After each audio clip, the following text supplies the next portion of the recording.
I came today to talk to students about courage, really, and about what it's going to take for us, the kind of courage it's going to take for us to even move the needle a little bit in the movement to end sexual violence, but also the kind of courage it takes to be in positions of leadership in general.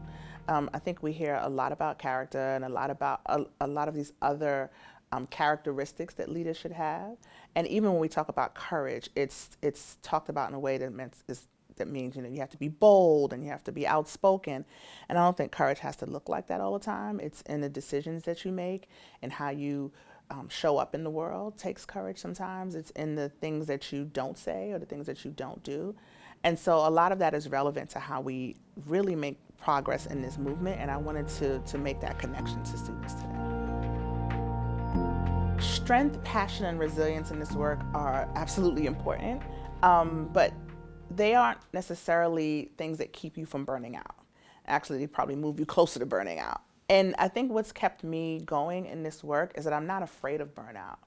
I think that the way it's framed for people who do social justice work is that, if you burn out, you have to push through it or you have to find your way out of it. And the author, Toni Morrison, once did an interview, and my daughter happened to be in the audience and asked her about writer's block. And she said, how do you get past writer's block? How do you push through it when you have writer's block? And Toni Morrison said to her, why would you do that? She said, if you're blocked, it's because you're supposed to be blocked, and you should respect the pause. And I took that advice to be for more than just writing. I think that when you are burned out in this work, then you should pause and you should respect that, because there are other ways to contribute. Everybody can't be on the front line all the time. I can still have hope and passion and a lot of energy around this work as a juror.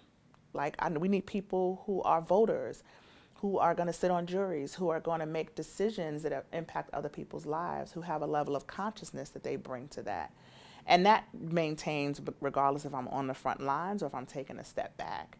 So I actually get replenished. The thing with me is that I feel like I've been hardwired to fight against injustice. And so even when I get tired and I feel burned out, there's always something that brings me back. And I think most people are like that. If this is running through your veins and if it's in your DNA, there's going to be something that's going to bring you back. And when you come back, it may look different, it may feel different, but you're still going to be valuable to that cause.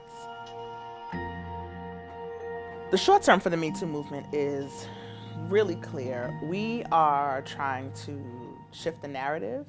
That's one of our major focuses right now. And that means that we need to change the way people think about Me Too and the way people talk about Me Too. It's mostly related to large incidents in the media or celebrities or individuals, and it's not really being focused on the people who said Me Too. So a number of the ways that we're challenging that is through narrative intervention. How are we talking about it in the media, in the news, in movies and television and things like that, I think is really important in pop culture. But also we're trying to have an intervention on the ground. So we have Me Too Voter in the US that really engages people, survivors, from a place of power. And I think it's something that we've failed at in the past is engaging survivors from a place of pity. So there are people who need services, but not individuals who have overcome a really monumental thing. And there is power inherent in just survival.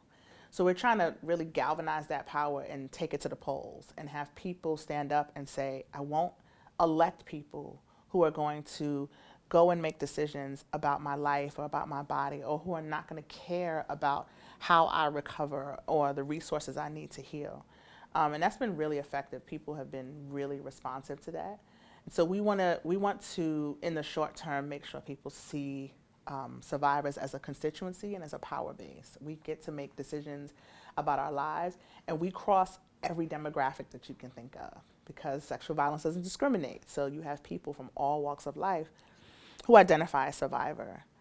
And I think in the long term, it's very similar. We want a narrative shift over the long term, but ultimately we want culture shift.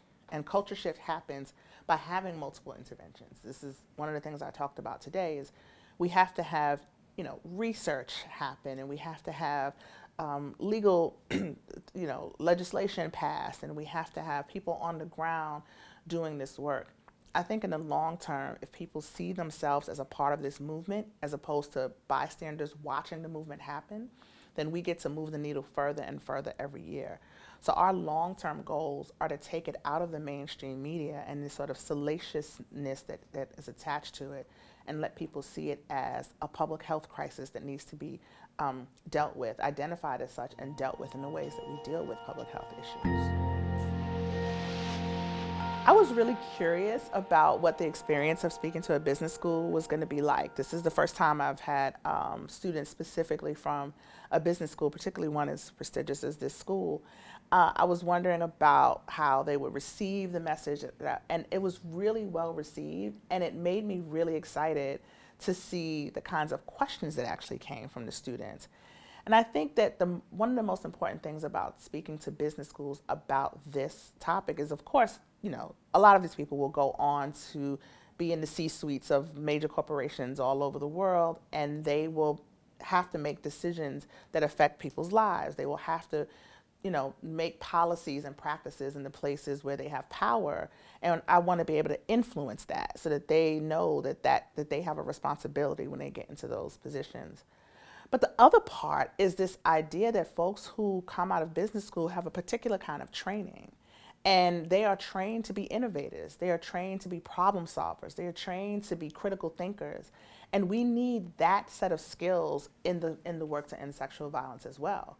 We need people who look at this issue strategically and pick it apart and say, what if we approached it this way or that way, in ways that those of us who haven't had that background aren't trained to think. Because it really is going to take multiple ways that we come at this issue in order for us to solve it. There's no one vision, there's no silver bullet. And if we could get students smart enough to get into a school like this and to get through a school like this, to be thinking while they're going through their schooling about what's a way that I can challenge the norms? What's a way that I can challenge this issue globally using my background in education? How can I use the work that I'm going to do in the future to impact this? I think that's a huge one.